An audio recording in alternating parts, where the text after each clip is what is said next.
Okey, ini adalah sistem booking lah untuk fotografi member aku minta kan. Jadi aku try buat lah. Okey, jadi contoh macam ni, kita tengok ni, kita try dulu untuk 29 hari bulan ni kan. Sebab 30 ni tak boleh sebab dah ada orang booking, jadi 29 kita try. Lepas tu pergi ke bawah, kita pilih pula masa lah, berapa banyak masa yang kita nak. Kita bubuh nama, bubuh nombor telefon. Lepas tu tengok package lah. Ni package ada, contoh 800 ni. Lepas tu hantar. Okey, jadi lepas hantar dia akan masuk ke dalam ni lah, Google Sheet ni. Nampak?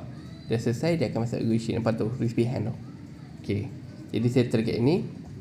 Lepas tu yang specialnya sini, aku ada buat benda ni lah, dia loop lah. Maksudnya bila kita reset balik, orang lain cuba nak isi, dah tak boleh. Nampak 29 bulan tak boleh diisi lah sebab tadi dah isi kan.